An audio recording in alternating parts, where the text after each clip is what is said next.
사랑의 샘 평화의 소리 KCR 뉴질랜드 뉴스입니다. 새로운 수치들은 매각용 주택들이 이미 부동산을 소유하고 있는 사람들에 의해 재빨리 구매되고 있으며 그 비율이 사상 최고치를 기록하고 있음을 보여주고 있습니다.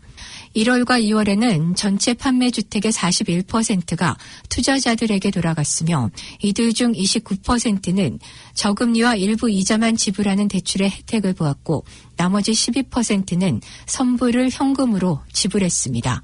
선임 부동산 경제학자 켈빈 데이비스는 정부와 중앙은행이 시장을 시키기 위해 무언가를 해야 한다는 압력을 받고 있기 때문에 투자에 대한 더 많은 제약이 곧 올 것으로 예상했습니다. 뉴질랜드의 평균 주택가격은 80만 달러를 압박하고 있으며 전체 인구의 3분의 1이 살고 있는 오클랜드를 포함한 일부 지역들에서는 이미 100만 달러를 넘어섰습니다. 첫 주택 구입자들에게 가는 주택의 비율은 줄어들고 있으며 작년 말 25%에서 2월에는 22%로 떨어졌습니다. 지난 2월에 첫 주택 구매자에 의해 지불된 주택 중간 가격은 61만 5천 달러로 1년 전보다 18%가 높은 9만 3,700달러가 증가했습니다. 코어로직 자료에 따르면 모든 판매 주택의 21%가 이미 3채 이상의 주택을 소유한 사람들이 구매했으며 5%는 10채 이상의 주택을 가지고 있는 사람들이 사들였습니다.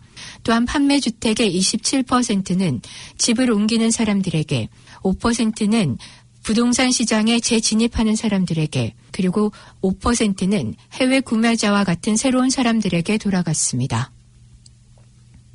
캔터베리를 제외한 모든 지역에서 평균 노동자의 1년 수입보다 더 많은 수치의 주택가격 인상이 나타나고 있습니다. 이러한 주택가격 인상은 대중의 우려를 불러일으켰지만 동시에 중위 유권자들은 그들의 자본이득이 급증하는 것을 목격하고 있으며 유권자들은 더 부유해지는 것을 좋아합니다.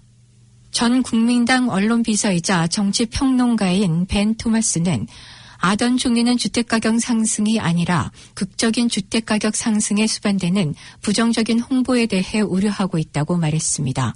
정치인들이 주택에 대해 이야기할 때 사용하는 언어를 기술한 저자 이안 화이트 교수는 주택 상승에 대한 아던의 발언이 거의 초연한 관찰자인 것처럼 매우 수동적으로 보인다고 말했습니다.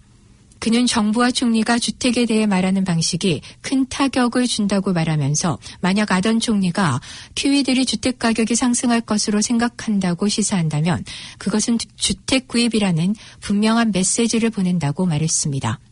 그는 정부가 보다 적극적인 언어를 사용하기를 원합니다. 예를 들어 정부가 주택 구입 가능성을 해결하기 위해 가지고 있는 권한의 모든 것을 하기로 약속한다면 시장은 자리를 잡고 주목할 것이며 냉정한 효과가 있을 수 있습니다. 라고 말했습니다. 집값이 지속 불가능한 비율로 계속 상승할 수 없다고 말한 지 약 한 달 후에 아던 총리는 가격이 상승하기를 원한다고 분명히 말했습니다.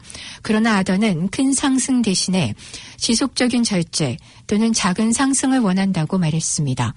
그러나 이제 와서 지속적인 절제를 찾는 것은 맥주 2상자를 마신 후에 물을 약간 마시는 것과 비슷하다고 할 수 있습니다.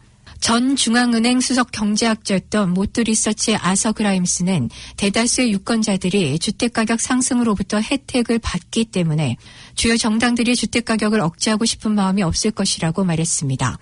정치평론가인 토마스는 높은 집값은 정부에 정치적으로 큰 영향을 미친다며 모든 선거는 지금 당장 부유한 사람들의 기분에 대한 국민투표일 뿐이라고 말했습니다.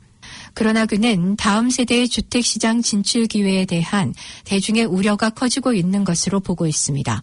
현재 대학생들을 가르치고 있는 그라임스는 거의 모든 학생들이 집을 살 희망을 포기했다고 말했습니다. 키위세이버 서비스의 88개 금융회사들은 각종 무기와 이와 관련된 부품 또는 이들의 수송회사들에게 투자하고 있는 것으로 투자의 윤리성을 강조하는 마인드펄머니의 조사에서 나타났습니다. 이 회사의 베리 코츠 대표는 지난해 9월 말까지 항공기 제조사인 보잉 앤 에어버스, 록히드 마틴, 그리고 전자회사인 레이티온과 BAE 시스템들에게 5,200만 달러가 넘는 금액이 투자된 것으로 밝혔습니다. 이번 조사에서 투자회사 5개 중 4개의 회사가 무기나 도박, 화석연료 또는 인권 침해나 동물 학대 등과 관련되어 있으며 키위세이버는 이 내용을 밝히기를 원치 않는 것으로 나타났습니다. 팀 뉴질랜드의 아메리카스컵 우승의 열기가 채 가시기도 전에 벌써 이티엔제 보드는 다음 대회 개최지에 대해 준비를 하고 있다고 보드 대표 스티븐 틴덜경이 말했습니다. 그는 4년 후 개최될 제37회 아메리카스컵 대회를 뉴질랜드에서 개최할 가능성이 50대 50이라고 하며 개인적으로는 이 대회가 뉴질랜드에서 열리기를 바란다고 덧붙였습니다. 금년도 아메리카스컵 대회를 위해 국민들의 세금이 1억 3,600만 달러 이상 투입됐으며 오클랜드시는 이 대회의 인프라를 위해 1억 1,300만 달러의 시민들의 세금을 썼습니다.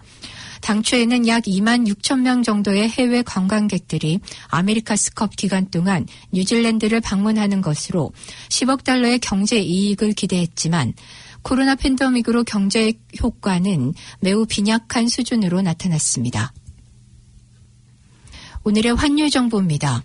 뉴질랜드 달러화 대비 원화 기준 환율은 813원 60전, 한국에서 보낼 때 821원 73전, 한국에서 받을 때 805원 47전입니다.